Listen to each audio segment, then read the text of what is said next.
મિત્રો એક સંદેશ તમને આપવો છે કે આજના સમયમાં હવા પાણી અને ખોરાક શુદ્ધ ન મળવાથી લોકોને નિત નવી બીમારીઓ આપણને સાંભળવા મળે છે જે બીમારીઓના નામ નહોતા સાંભળ્યા અને અમે તમને જે મુલાકાત કરાવવા જઈ રહ્યા છીએ એ સિદ્ધસર નામનું ગામ છે જે ઉમિયા માતાનું મોટું મંદિર છે અહીંયા ઉમિયા ધામ કહેવાય છે કે ઉમિયા માતાના મુખ્ય 3 મંદિરો આપણા સૌરાષ્ટ્રમાં છે એક છે ઉમિયા ઊંઝા બીજું છે અહીંયા સિદ્ધસર અને એક લીલિયા તો સિદ્ધસર પ્રોપર ગામની અંદર અમે આવ્યા છીએ હવે જે દંપતી આપણી સામે દેખાય છે એમાં બેનને પ્રોબ્લેમ કઈ હતો એ પ્રોબ્લેમ શું હતો એ એમના નામ સહિત એમની પાસેથી સાંભળશું બેન તમારું શું નામ છે જાનાબેન આખું નામ છે જાનાબેન કારાભાઈ ભેટ સિદ્ધસર સિદ્ધસર જાનાબેન કાળાભાઈ અથવા ભીખાભાઈ હા ઓકે કેમ કે મિત્રો બે નામ અમે એટલા માટે બોલાવ્યો કે આ ભાઈને લોકો બે નામથી ઓળખે છે ઓકે તો શું પ્રોબ્લેમ હતો હવે તમારા પ્રોબ્લેમની વાત કરો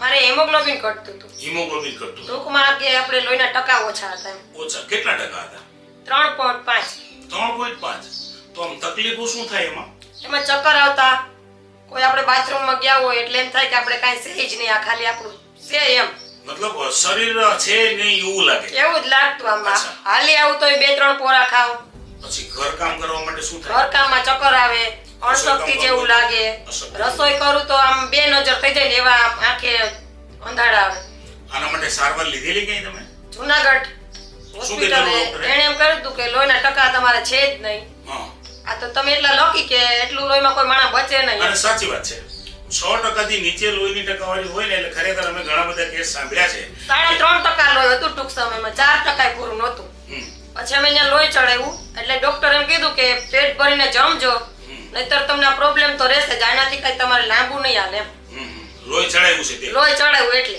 તો આમ ખોરાક કેવો ચાલતો હતો ઈ દવાનો હતું બધું આમ પાવર તાલે અંદાજે તમે ખાઈ શકતા હતા કેટલું તમે તો પછી 2 રોટલી 4 રોટલી એવી રીતે એક રોટલી માં કોઈ એ તો 4-6 મહિના એવું રહ્યું પાછું હતું એ પ્રોબ્લેમ આપણે પાછી થઈ ગઈ હતી અને રોટલી ખોરાક જ ન લેવે તો શરીરમાં શક્તિ કેવી રીતના હોય એક સમજવા જેવી વાત છે ને અચ્છા પછી હાલમાં તમારી તબિયત અત્યારે કેવી છે અત્યારે સરસ છે તો એ તમારી તબિયત સારી શેનાથી થઈ છે એ અમારે જાણવું છે શેનાથી સારી થઈ છે તબિયત તમારી મેં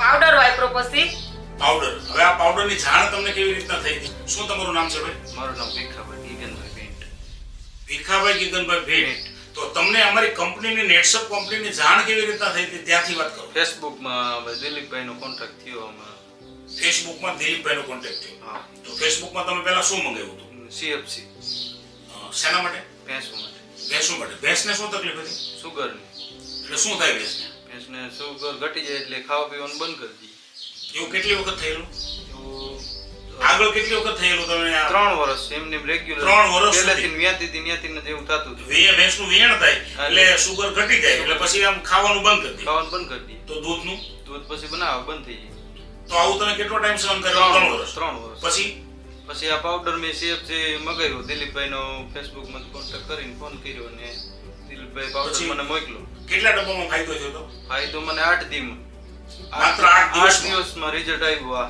શું રિઝલ્ટ આવ્યું ભેંસ ખાવા માંડી કમ્પ્લીટ ખોરાક લેવા મળી હા ખોરાક ત્યાર પછી કેટલા વેતર ગયા પછી એના 6 વેતર થયા તો પછી 3 વેતર બીજા ગયા હા તો વિયાણ પછી હવે કઈ તકલીફ થાય છે નહીં હવે નહીં તો એ વખતે તમારે ભેંસને તકલીફ હતી ત્યારે શું વિચારેલું તમે કે બસ હવે ના થાય પશુપાલનમાં આમાં પૈસા આમાં તૂટે બીમાર થાય એટલે તો પછી આપણે શું એટલે મતલબ આમાં નિષ્ફળતા મળશે નિષ્ફળતા મળશે એટલે હું કહું આપણે આ ધંધો નથી કરવો પછી આ ભેંસને સારું થઈ ગયા પછી અત્યારે મારી પાસે 10 ભેંસો શું વાત કરો છો તો મિત્રો આ સંદેશ અમે એટલા માટે તમને આપીએ છીએ કે જે વ્યક્તિ નિરાશ થઈને આખો વ્યવસાય બંધ કરી દેવાના હતા તો એક ભેંસ માટે સીએફસી પાવડર મળી જવાથી એ વ્યવસાયમાં પાછા સફળ થયા પ્રોબ્લેમ સોલ્વ થઈ ગયો તો આમાં તમે ડોક્ટરને તો બોલાવેલા છે ને એમાં હા એ ડોક્ટરને બોલાવેલ તો એને સોલ્વ થતો નહીં 3 વર્ષ સુધી તમે આ પરેશાનીમાં હતા પછી ભેંસમાં તમને સારું થઈ ગયું મતલબ પરિણામ મળી ગયું પછી બેન તમે શું કીધું મેં પછી એમ કીધું કે તમે આ પાવડર ક્યાંથી મગાવ્યો કે સુરત થી મેં કીધું કોના માટે કે ભેંસ માટે મેં કીધું તો ભેંસ માટે મગાવ્યો તો મારું કાંઈક કરો ને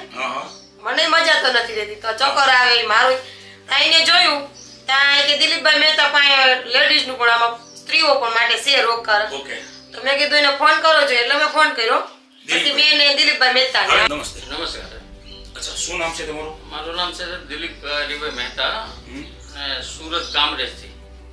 વતન? વતન અમરેલી, સાવરકુંડલા પ્રોપર. અમરેલી જિલ્લાનું સૌરાષ્ટ્રનું તમારું ગામ છે હા, અને હાલ સુરત રહ્યો છો? હાલ સુરત. સુરત રહીને તમે આ પ્રવૃત્તિ કરો છો? હા, ઓકે. એમાંથી મેં સાહેબ ભાઈએ મને જ્યારે પોસ્ટ જોઈતી એટલે પહેલા આપણે એને CFC આપ્યો હતો અને પ્લસ પછી એને આપણે નવું જે પેટવેટ જે નવું વર્જન આપ્યું એ આપ્યું અને હાલમાં એ ચાલે છે? હા, બેને જ્યારે આપી ત્યારે એને મેં માહિતી આપી. અચ્છા, હવે એ જે વાત કરે છે ભાઈ, જે પોતાની ભેંસની તકલીફની વાત કરી, તો એમનો વિડીયો પણ મિત્રો તમને મળી જશે.